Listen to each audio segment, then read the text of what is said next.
This is the Trump Breaking News Network. Here's what's happening. Watch, MSNBC host makes humiliating attempt to undo Trump victory. Fails miserably. By Joe Saunders.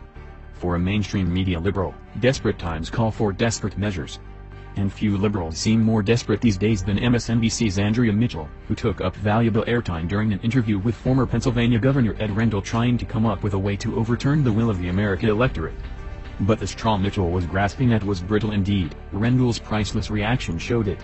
Citing a New York Magazine report about claims that thousands of votes in the normally Democrat redoubts of Michigan, Pennsylvania and Wisconsin had likely been manipulated or hacked to produce a Donald Trump victory, Mitchell asked Rendell if Democrats could still mount a challenge to Trump's presidency before the Electoral College meets in mid-December to certify the results of the November 8 vote. In effect, the vehemently pro-Hillary news anchor begged Rendell to give her some shred of optimism, some glimmer of hope that her candidate might somehow pull out a win. With Michigan's 16 electoral votes only recently awarded to Trump because the state's vote was that close, Trump holds an electoral college lead of 306 votes to Clinton's 232, according to USA Today. Unfortunately for Mitchell, one of the sources cited in the New York Magazine report published his own article on Medium.com that destroyed the very premise that computer hacking had turned the election. Even if he hadn't, the idea would have been ludicrous. Since 270 electoral college votes are required to win the presidency, Clinton would not only have to unwind the Trump win in Michigan, she would also have to take back other states Trump has already won. That would only be possible if there were a recount, an idea Mitchell seemed to find appealing.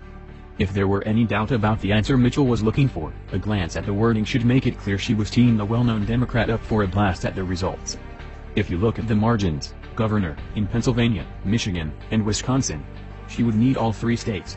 Look at that margin in Pennsylvania. Almost 69,000 votes, Mitchell said. Is there any way you could imagine her suddenly reversing that she would win Pennsylvania?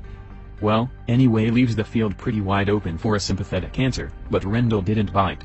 Still, he didn't give Mitchell's question the answer she wanted. No, Andrea, I cannot imagine it, and neither can anybody with an ounce of sense. This statistical survey raises questions, he said.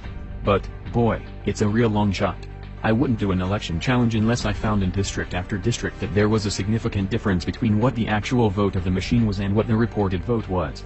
After Mitchell herself acknowledged that the Department of Homeland Security had found that hacking local election computer systems is virtually impossible, because they are not connected to the global internet, she still pressed Rendell for an answer that could lead to a new result.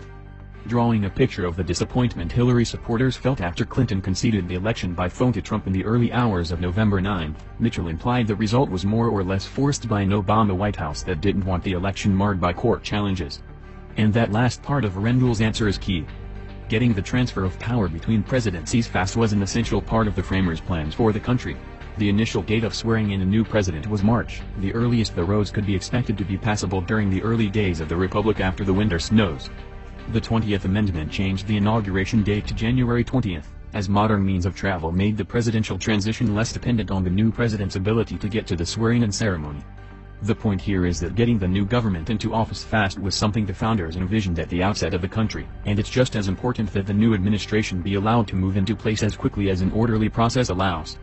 And an orderly process, as the nation learned to its dismay in the Democrat-induced chaos of 2000, does not allow for spurious challenges to the new president's inauguration. No matter how desperate Andrea Mitchell and the Democrats get. This has been the Trump Breaking News Network. Please subscribe and share to stay up to date on the latest news about our president. Be informed.